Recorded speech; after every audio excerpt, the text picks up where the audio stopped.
Hello everyone, welcome to IAS by aspirants. इस video में हम शुरुआत करने वाले हैं एक नई सीरीज़ की, जो एडुटेरिया की 5000 प्लस MCQ वाली किताब है। उसमें जो सेट हैं उसके हम सॉल्व करेंगे।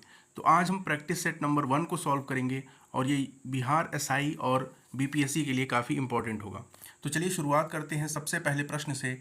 और सबसे पहला प्रश्न है, भारत के साथ व्यापार करने का चार्टर महारानी एलिजाबेथ द्वारा कब दिया गया था? इसका जो करेक्ट आंसर है दोस्तों वो है ऑप्शन बी, 31 दिसंबर 1600 को। अब देखिए इसके बारे में थोड़ी सी बातें समझ लेते हैं। 31 दिसंबर 1600 को जो ब्रिटेन की महारानी थी, जिनका नाम था एलिजाबेथ, उन्होंने कुछ एक ग्रुप था, जो ट्रेडर्स का ग्रुप था, उनको एक फरमान जारी किया, उनको एक आदेश पत्र दिया था। और वो जो आदेश पत्र है उसको हम चार्टर कहते हैं, वो दिया गया था ईस्ट में ट्रेड करने के लिए। ईस्ट का मतलब समझिएगा दोस्तों, यहाँ पर अगर ब्रिटेन है तो इधर मैप पे हम देखते हैं कि पूरब होता है, तो पूरब में भारत भी आ गया। तो भारत के साथ साथ और भी जो कंट्रीज़ हैं, पूर्वी देश हैं, वहाँ पर ट्रेड करने के लिए इनको चार्टर मिला था। आगे बढ़ते हैं, प्रश्न संख्या 2। भारतीय राष्ट्रीय आंदोलन के प्रारंभ से ही उग्र राष्ट्रवादियों का भी वर्ग था, निम्न में से कौन शामिल नहीं है? इसका करेक्ट आंसर हो जाएगा सी यानी कि महादेव गोविंद रानाडे। देखिए दो दल थे कांग्रेस में, एक था गरम दल और एक था नरम दल, जिसको हम एक को बोलते हैं उग्रवादी, उग्र राष्ट्रवादी, और एक को हम बोलते हैं लिबरल यानी कि उदारवादी। उदारवादियों में कौन कौन थे? तो ये शुरुआती समय की बात कही जा रही है। जब शुरुआती समय था कांग्रेस का, तो निम्नलिखित में से कौन शामिल नहीं थे? उग्रवादियों का भी वर्ग था इसमें, उग्रवादियों में कौन शामिल नहीं थे? तो देखिए बाल गंगाधर तिलक उग्रवादियों में आते हैं, लाला लाजपत राय, बिपिन चंद्र पाल, लाल बाल पाल, तीनों ही आते हैं। तो इसका जो करेक्ट आंसर होगा वो हो जाएगा ऑप्शन सी, गोविंद रानाडे। ये उग्र राष्ट्रवादी में नहीं आते हैं। बढ़ते हैं प्रश्न संख्या 3 की तरफ। 1916 में कांग्रेस और मुस्लिम लीग के बीच लखनऊ समझौता हुआ, उसके कौन से परिणाम बाद में घातक सिद्ध हुए? इसका करेक्ट आंसर है सी, कांग्रेस द्वारा मुसलमानों के प्रति संतुष्टिकरण की नीति का आरंभ शुरू हुआ था। देखिए 1916 का जो अधिवेशन था लखनऊ में, यहाँ पर गरम दल और नरम दल भी एक साथ आ गए थे कांग्रेस के, और उसके साथ साथ कांग्रेस और मुस्लिम लीग में भी समझौता हो गया था।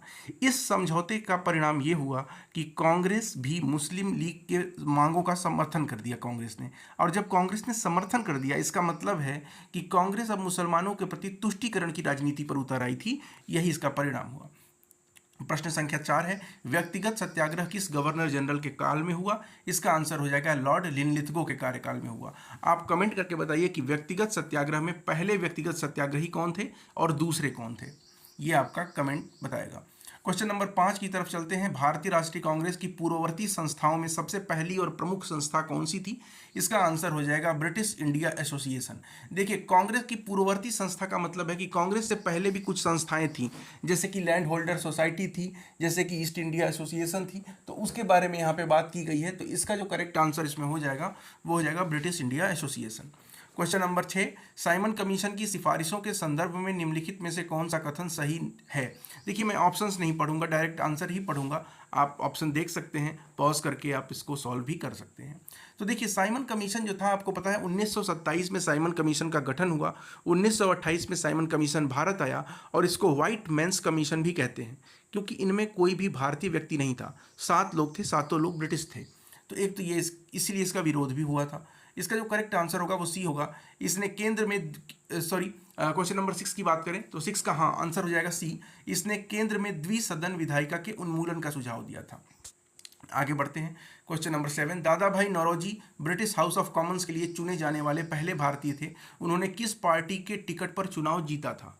इसका करेक्ट आंसर हो जाएगा D, liberal party. Liberal party जो है, इस पार्टी के टिकट पर दादा भाई नौरोजी ने चुनाव जीता और ब्रिटिश हाउस ऑफ कॉमन्स के लिए चुने जाने वाले पहले भारतीय बने। प्रश्न संख्या 8 की बात करें तो भारत पर हुड़ों का प्रथम आक्रमण किस शासक के समय में हुआ था?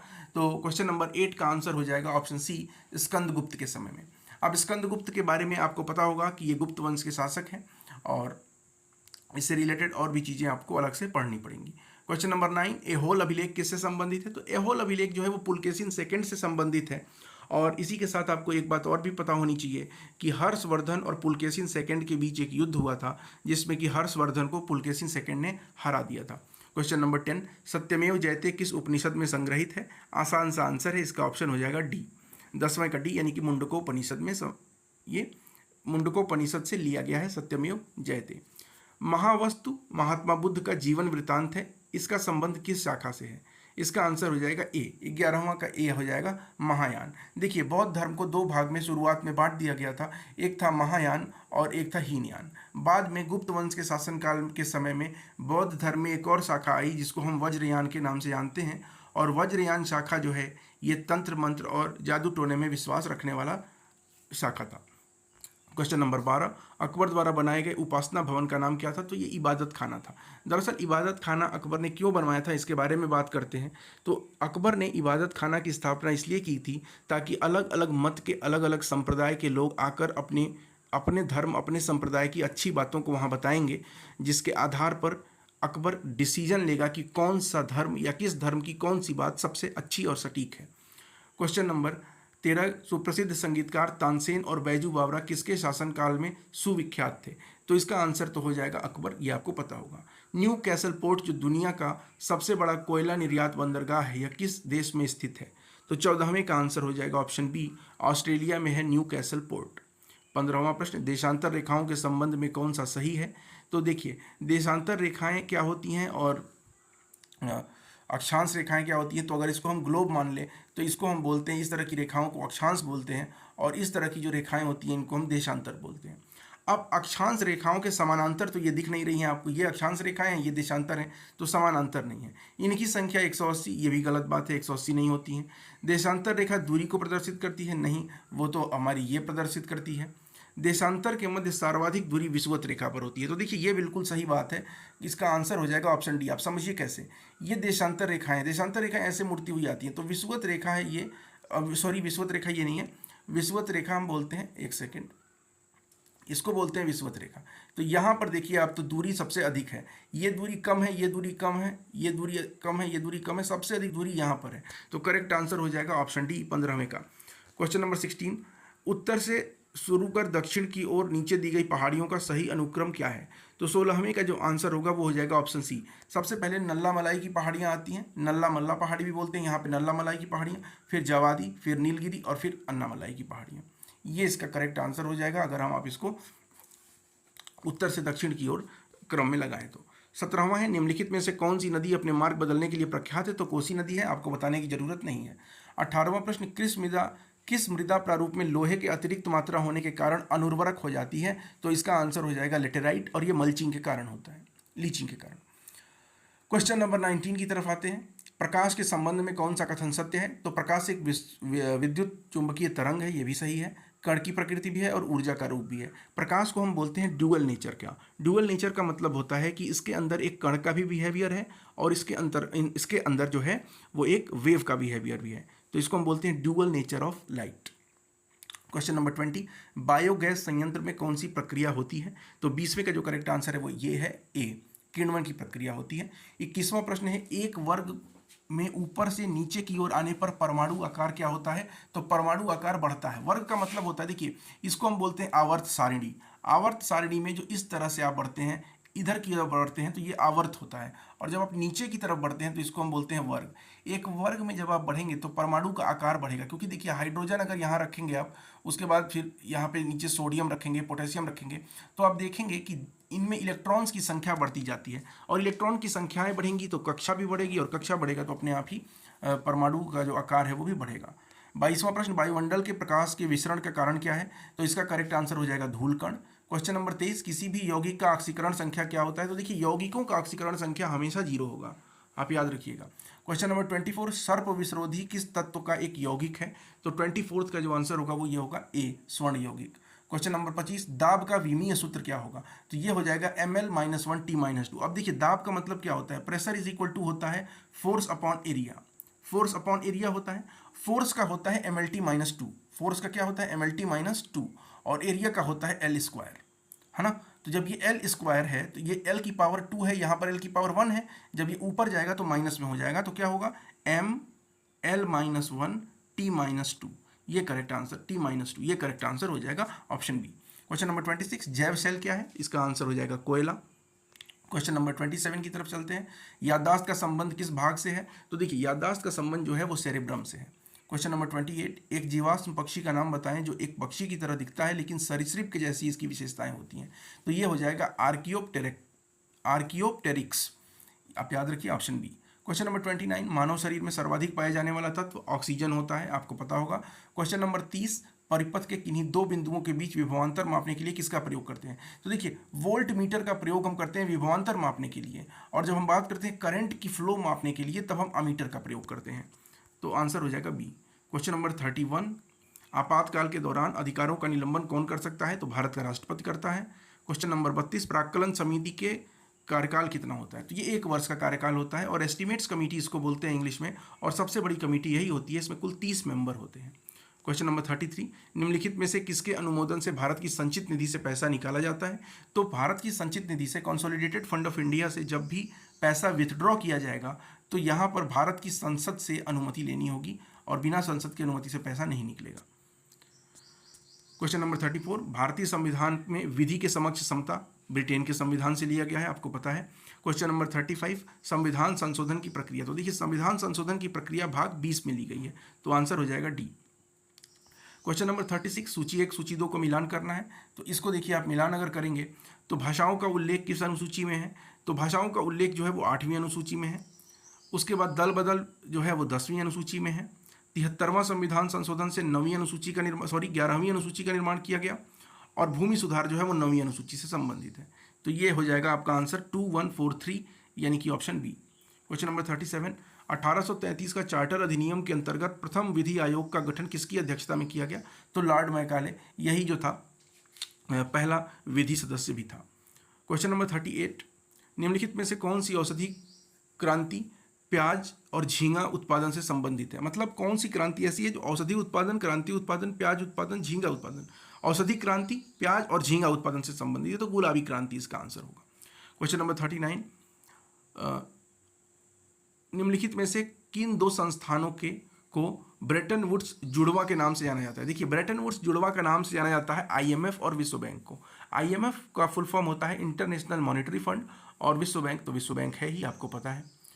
आगे बढ़ते हैं, क्वेश्चन नंबर 40 की तरफ चलते हैं, और क्वेश्चन नंबर 40 है, किस भारतीय रिजर्व बैंक का राष्ट्रीयकरण किस वर्ष भारतीय रिजर्व बैंक का राष्ट्रीयकरण किया गया? तो RBI की स्थापना जो हुई थी वो अलग है, और RBI का राष्ट्रीयकरण 1949 में किया गया था। और मैं एक बात यहाँ पे और आपको बता दूं कि RBI की जो स्थापना हुई थी वो हिल्टन यंग कमीशन की सिफारिश पर हुई थी। RBI का एक्ट भी है, RBI एक्ट ऑफ 1937, तो उसकी बात करेंगे। हिंदू राष्ट्र का विचार मूलतः किसका है? तो इसका आंसर हो जाएगा VD Savarkar. Question number 42, Bharat में आयकर क्या है? तो देखिए आयकर जो है वो प्रत्यक्ष और प्रगतिशील भी है। प्रगतिशील कर का मतलब होता है कि जैसे जैसे आपकी इनकम बढ़ेगी आपका टैक्स जो है वो भी बढ़ेगा। तो भारत में इनकम टैक्स के स्लैब को अगर आप देखें तो 5 लाख, 7 लाख, 10 लाख, 11 लाख जो बनाया गया है, तो जैसे जैसे आपकी लिमिट बढ़ती है इनकम की वैसे ही आपका स्लैब जो है टैक्स स्लैब वो भी बढ़ता जाता है। तो प्रगतिशील भी हुआ और प्रत्यक्ष भी हुआ। क्वेश्चन नंबर 43, कुचिपुड़ी किस राज्य से संबंधित लोक नृत्य है? तो इसका आंसर हो जाएगा आंध्र प्रदेश। क्वेश्चन नंबर 44, हिमानी उत्तम पर्व का संबंध किस खेल से है? तो ये मल्लखंभ से संबंधित है। क्वेश्चन नंबर 45, निपख आंदोलन के प्रणेता कौन थे? तो दादू दयाल आंसर होगा। और द्रकमा सिक्का किसने चलाया? तो ये ग्रीक ने चलाया था, याद रखिएगा, जो इंडो ग्रीक थे उन्होंने चलाया। क्वेश्चन नंबर 47, बाढ़ के दौरान हर वर्ष नए एलुवियम का जमाव से जो मिट्टी की उर्वरता बढ़ती है। अब देखिए बाढ़ जब आता है तो 2 मिट्टी होती है बाढ़ से, एलुवियल सॉइल बोलते हैं उसको, हम जलोढ़ मिट्टी बोलते हैं। जलोढ़ 2 तरह की होती है, एक नई जलोढ़, एक पुरानी। नई वाले को खादर बोलते हैं, पुरानी वाले को बांगर बोलते हैं। नए की बात की है तो आंसर हो जाएगा ए। क्वेश्चन नंबर 48, वह समुद्री सीमा जहां तापमान तेजी से कम होता है, आंसर हो जाएगा थर्मोक्लाइन। क्वेश्चन नंबर 49, बेसल मापदंड किससे संबंधित है? तो बेसल मापदंड जो है वो बैंकिंग क्षेत्र से संबंधित है। बैंक्स में बेसल नॉर्म्स का प्रयोग किया जाता है। दरअसल बेसल नॉर्म्स इसलिए बनाया गया था ताकि कोई बैंक जो है वो डूबे नहीं, उसके पास कुछ अतिरिक्त पूंजी हो जिसको वो कठिन समय में प्रयोग कर सके, इससे संबंधित नियम बनाए गए थे जिसको हम बेसल नॉर्म के नाम से जानते हैं। क्वेश्चन नंबर 50 की बात करें तो इंग्लिश में पहली बार औद्योगिक क्रांति शब्द का प्रयोग किसने किया? इसका आंसर होगा अर्नोल्ड टाइमबी। अब जरा इसी के साथ साथ कुछ यहाँ पर विशेष बातें लिखी हुई हैं उसको भी हम देख लेते हैं, कुछ स्मरणीय तथ्य हैं उसके बारे में भी बात कर लेते हैं। 1 से 2 मिनट लगेगा, इसको भी समझते हुए चलते हैं। भारत में मानव का सर्वप्रथम साक्ष्य प्राप्त कहाँ से हुआ है? तो नर्मदा घाटी से प्राप्त हुआ है। सर्वप्रथम प्राचीनतम स्थायी जीवन के प्रमाण मेहरगढ़ से मिले हैं। एक ही कब्र से 3 मानव कंकाल का अवशेष दमदमा से मिला है। गर्त आवास का साक्ष्य बुर्जहोम से मिला है जम्मू कश्मीर। मानव के साथ कुत्ते को दफनाने का साक्ष्य बुर्जहोम से मिला है। जुता हुआ खेत का साक्ष्य कालीबंगा से मिला है अग्निकुंड का साक्ष्य की बात करें तो ये मिला है कालीबंगन और लोथल से। युग्म समाधियाँ, युगल समाधियाँ इसी को बोलते हैं, तो कालीबंगन एवं लोथल से मिली हैं। उसके अलावा नक्काशीदार ईंटों के प्रयोग का साक्ष्य कालीबंगन से मिला है। नर्तकी की कांस्य मूर्ति, ये इंपॉर्टेंट है, आपको याद रखना है, मोहनजोदड़ो से मिला है। शवों को दफनाने का प्रचलन हड़प्पा में था, और इसके साथ ही आप R37 याद रखिएगा, जो कब्रगाह है, हड़प्पा से मिला है। शवों को जलाने का प्रचलन मोहनजोदड़ो से था। 3 मुख वाले देवता की मूर्ति मोहनजोदड़ो से मिली है। मिट्टी द्वारा निर्मित हल का साक्ष्य प्राप्त हुआ है बनावली से। उन्नत जल प्रबंधन का साक्ष्य धौलावीरा से। शैलकृत स्थापत्य के प्राचीनतम प्रमाण मिले हैं धौलावीरा से। हड़प्पा कालीन स्थल जो 3 भागों में विभक्त था, ये आप याद रखिएगा, धौलावीरा और यूनेस्को साइट में भी आ गया है, यूनेस्को के हेरिटेज साइट में। कृषि का प्रथम साक्ष्य मेहरगढ़ से प्राप्त हुआ था। चावल का प्राचीनतम साक्ष्य कोल्डिहवा से मिला था। आग का आविष्कार पूरा पाषाण काल में हुआ। देखिए, आग का आविष्कार पूरा पाषाण काल में, और पहिए का आविष्कार नवपाषाण काल में। मानव द्वारा सर्वप्रथम प्रयुक्त अनाज जो था वो जौ था, इसको यव भी बोलते हैं। मानव द्वारा सर्वप्रथम प्रयोग में लाया गया धातु, तो ये तांबा, ताम्र युग।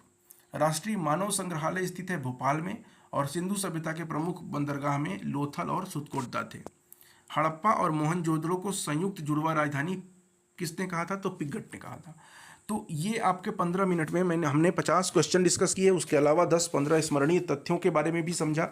आशा करता हूँ आपको ये अच्छा लगा होगा, और हम कोशिश करेंगे कि जो 5000 प्रश्नों की श्रृंखला है, इसको नियमित तौर पर पूरा करा दिया जाए। जो भी 50 सेट हैं उसमें, या 100 सेट होंगे शायद, तो उसको पूरा करा दिया जाएगा।